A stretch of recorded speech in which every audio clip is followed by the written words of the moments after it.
Many decades ago, I think when I was like 19, that would be 30 years ago, I can't remember her name, she was an expert in terrorism, and she was writing about the Middle Eastern conflicts, you know, the Palestinians and with Israel and all that stuff.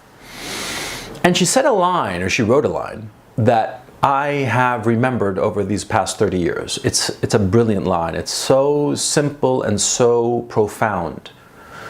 It's, the more you understand, the less you forgive.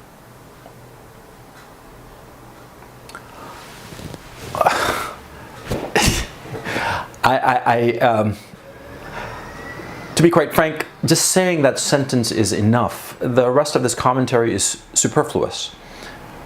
But for those of you who are interested in it, let me explain. You see, as you get older and you understand more, you understand the motivations of people. You understand why they did what they did. And as you examine those motivations, many times, often, you will discover that you cannot forgive them. See, somebody commits some horrible crime, all right? And they say at first, well, I had to do it. But then you start examining it a little further. And they say, well, I had to do it. Well, because, you know, the voices told me. And you examine it a little further and you think, well, he's insane. And then you examine it further and you realize that, you know, he's been reading up on insanity and pleas for, you know, getting off lightly in case of murder. And it turns out there's an insurance policy and money. And then you understand. And you can forgive even less. I mean, I'm just giving a hypothetical example, of course. But there are a lot of cases where the more you understand the motivations and the reasons why people are doing what they're doing, the less you can forgive them. And never be afraid of judgment. Our society constantly says that, you know, don't judge, you know, non-judgment, you know, not that there's anything wrong with that, which is just bullshit. See? Bullshit. You must judge. It's your responsibility. You must make moral judgments. See? Because imagine if that nobody made any kind of moral judgments whatsoever, and everybody was allowed to run riot. We'd have the state of nature.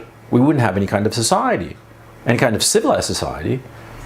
We'd be clubbing each other to death over food. That's what we would have if we did not have moral judgment. You have to judge. And sometimes, and that's the problem, sometimes, see, moral judgment is hard. It's hard to make a moral judgment. It hurts. But you have to stop and look at a situation and examine it and understand what is going on. And sometimes, with that understanding, you understand and you cannot forgive. You cannot forgive some of the things that people have done. You cannot forgive it. Maybe you could explain it and understand why they did it, but you can't forgive. See? One of the things I've discovered as I've gotten older is that I'm 49 now, and when my parents were 49, I was 25. And it's a really interesting experience. You see, when I was born, my parents were 25 and 22. And so when I was 10, I very clearly recall things that my parents did. And they were 35 and 32 respectively. And then when I was 35, when I was 32, I'd look back on that period of my life. Look back on when I was 10. Look back on what my parents had done. And as I got older, I found it harder and harder to forgive them. Because I began to understand the pressures that they were under and the reasons that they had done what they had done. And I realized that some of those reasons were just no. And of course it pains me to make these judgments. It's not an easy thing. But we all pass judgment on our parents, on the people who influence our lives. A few days ago, I did a post on Alexander Solzhenitsyn, the great Russian author. When I was young, I found him just too austere, too judgmental, this big man on a mountaintop kind of thing. I admired his work, and they had a tremendous impact on me. Oddly enough, it was an impact that at the time I realized and recognized, but it was only years later that the reverberations of that influence would really hit me, like the aftershock of an earthquake that happened long ago. And as I've grown older, I've admired Solzhenitsyn more and more. In fact, every year that passes him, I admire him more. And when I was young, my great literary hero was James Joyce. I'm going to do a post about him in a few days. When I was young, I thought that James Joyce was just, a genius, a god. And yet oddly, as I've grown older, as I know more, as I understand more, I find him more and more lacking.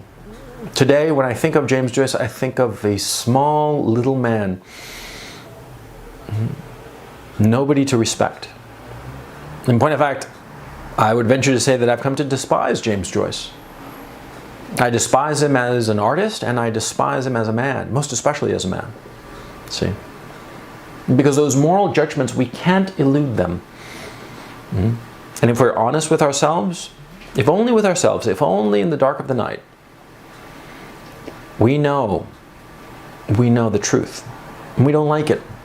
Because a lot of times we feel tremendous love for the people that we are judging. In my case, with my parents, for instance. Of course I love them. I love them greatly. What kind of person would I be if I did not love my parents?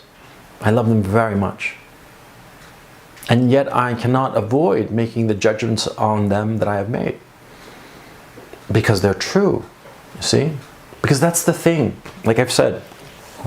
Only the guilty fear judgment. Only those who are wrong fear the truth. See? You should always pay attention to what's true and judge things based on the truth. It's not a truth, it is the truth. Because you'll find that you cannot afford the luxury of relativism in the moral sense or the epistemic sense. That which is true and good and real, and that which is untrue, unjust, unreal. You have to make those judgments. If you do not, the world will destroy you.